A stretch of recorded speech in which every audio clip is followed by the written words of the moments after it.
वाराणसी में राहुल गांधी ने इंडिया गठबंधन की मजबूती दिखाया। उन्होंने वाराणसी में इंडिया गठबंधन के प्रत्याशी अजय राय के समर्थन में जनसभा किया। इस मौके पर उनके साथ सपा सुप्रीमो अखिलेश यादव भी मौजूद रहे। इस दौरान राहुल गांधी ने भाजपा सरकार पर जमकर हमला बोला। उन्होंने जनसभा में पीएम मोदी के परमात्मा वाले बयान पर भी पलटवार किया। राहुल गांधी ने अपने जनसभा को संबोधित करते हुए इंडिया गठबंधन के कार्यकर्ताओं को बब्बर शेर बताया। उन्होंने सभा की कवरेज करने आए मीडिया कर्मियों को अडानी अंबानी का मित्र बताया। राहुल गांधी ने कहा कि कभी ये लोग 24 घंटा अंबानी की शादी दिखाएंगे तो कभी नरेंद्र मोदी जी का चेहरा दिखाएंगे। हमारे बब्बर शेर प्यारे कार्यकर्ता इंडिया गठबंधन वाले, ये जो दो लड़के छत पे खड़े हैं, आप सबका यहां बहुत बहुत स्वागत। भाइयों और बहनों, प्रेस के हमारे मित्रों, सबका स्वागत। ये भैया प्रेस के मित्रों कहता हूं, मगर ये हमारे मित्र नहीं हैं, ये अडानी के मित्र हैं। 24 घंटा कभी अंबानी जी की शादी दिखाएंगे, कभी नरेंद्र मोदी जी का चेहरा। आपने मोदी जी के इंटरव्यू देखे आजकल? देखे? वो 4-5 चमचों वाले देखे? वहीं नरेंद्र मोदी के परमात्मा वाले बयान को पलटवार करते हुए राहुल गांधी ने कहा कि अगर सचमुच में परमात्मा होते तो गरीब लोगों की मदद करते, कमजोरों की मदद करते, अडानी अंबानी की सरकार नहीं चलाते। मुझे ऊपर से परमात्मा ने भेजा है। हम सब बायोलॉजिकल, नरेंद्र मोदी परमात्मा जी ने भेजा है मिशन पर। अच्छा, मिशन कौन सा? नरेंद्र मोदी जी के अजीब से परमात्मा हैं। वो अडानी जी का काम करवाते हैं, अंबानी का काम कराते हैं, अरबपतियों का काम कराते हैं। बनारसी साड़ी जो बनाते हैं, बनारसी पान जो बनाते हैं, उन पर जीएसटी लगा देते हैं। यहां गरीब किसानों की जमीन छीन लेते हैं। नरेंद्र मोदी जी, ये आपके जो परमात्मा है, ये कैसे परमात्मा है?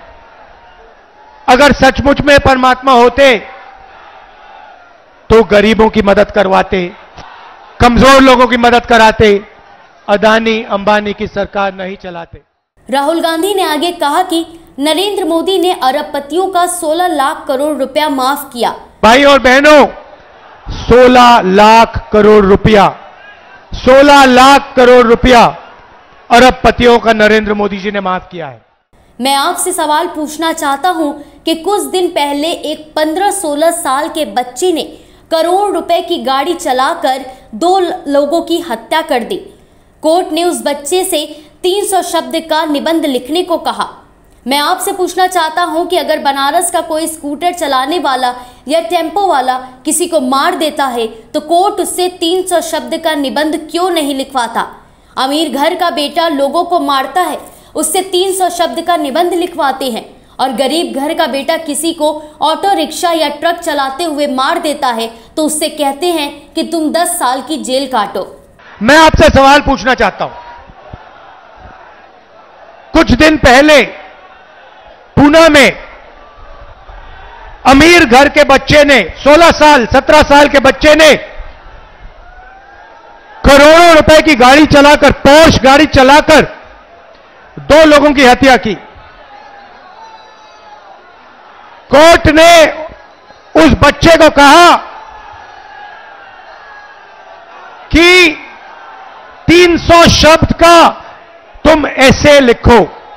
मैं आपसे पूछना चाहता हूं, अगर बनारस का कोई स्कूटर वाला, ऊबर वाला, टेम्पो वाला किसी को गलती से मार देता है तो कोर्ट उससे 300 शब्द का ऐसे क्यों नहीं लिखवाता है? अमीर घर का बेटा लोगों को मारता है, उससे कहते हैं 300 शब्द का ऐसे लिखो, और गरीब घर का बेटा किसी को मारता है, गलती से मारता है, ऑटो रिक्शा चलाते हुए मारता है, ट्रक चलाते हुए मारता है, बस चलाते हुए मारता है, तो उससे कहते हैं ये लो 10 साल की जेल काटो और चाबी उठा के फेंक देते, हथकड़ी लगा देते हैं। यह है नरेंद्र मोदी का हिंदुस्तान, अरबपतियों का। इसमें गरीबों से बिना पूछे जमीन ली जाती है, सही रेट नहीं दिया जाता, अरबपतियों का कर्जा माफ होता है, गरीबों पर जीएसटी लगता है, और जो भी सपना अमीर लोग देखना चाहते हैं देख सकते हैं, और गरीब लोग गरीबी में फंसे रहते हैं।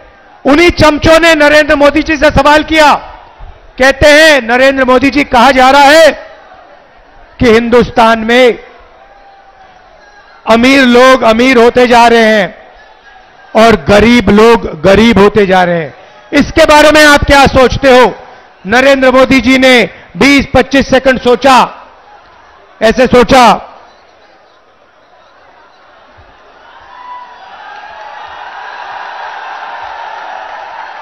उसके बाद चमचों से कहते हैं तुम क्या चाहते हो कि मैं सबको गरीब बना दूं? नहीं नरेंद्र मोदी जी, हम चाहते हैं कि जो सुविधाएं अमीर लोगों को मिले वो गरीबों को मिले। जो बैंक लोन उनका माफ होता है वही बैंक लोन छोटे व्यापारियों का माफ हो, वही बैंक लोन किसानों का माफ हो, वही बैंक लोन स्टूडेंट का माफ हो। जो उनके लिए आप करते हैं वो गरीबों के लिए आप कीजिए, ये हम चाहते हैं। अपने संबोधन में राहुल गांधी ने आगे कहा कि महालक्ष्मी योजना के तहत हिंदुस्तान के गरीब परिवारों की लिस्ट तैयार की जाएगी। हर परिवार से एक महिला का नाम चुना जाएगा। काशी से 1 लाख लोगों के नाम इस लिस्ट में शामिल होंगे। जिनकी जमीन छीनी गई है उनके नाम भी इस लिस्ट में आएंगे। जिन पर गलत लगाई गई है उन परिवारों के नाम भी इस लिस्ट में आएंगे। बेरोजगार युवाओं के परिवार के नाम भी इस लिस्ट में शामिल होंगे। राहुल ने आगे कहा कि 5 जुलाई को आप अपना बैंक अकाउंट सुबह देखेंगे। इंडिया सरकार आपके खाते में 8500 रुपए खटाखट देगी। उन्होंने कहा कि हर महीने लाखों करोड़ रुपए हम आपको खटाखट देने जा रहे हैं। महालक्ष्मी योजना हिंदुस्तान के सारे गरीब परिवारों की लिस्ट बनेगी। हर परिवार में से एक महिला का नाम चुना जाएगा। इस पवित्र काशी में लाखों लोगों के नाम इस लिस्ट पे आएंगे। जिनकी जमीन छीनी गई है उन परिवारों के नाम इस लिस्ट पे आएंगे। जिन पर गलत जीएसटी लगाई गई है उन परिवारों के नाम इस लिस्ट पर आएंगे। बेरोजगार युवाओं के परिवारों के लिस्ट के नाम परिवारों के लिस्ट पे आएंगे। और फिर 5 जुलाई को आप अपना बैंक अकाउंट सुबह देखोगे। काशी में लाखों परिवार अपना बैंक अकाउंट चेक करेंगे और हिंदुस्तान इंडिया की सरकार ने आपके बैंक अकाउंट में खटाक से 8,500 रुपए डालने हैं। जुलाई में 8,500, अगस्त 8,500, सितंबर 8,500, अक्टूबर, नवंबर, दिसंबर, जनवरी 8,500। खटाखट अंदर लाखों करोड़ रुपए हम आपको देने जा रहे हैं।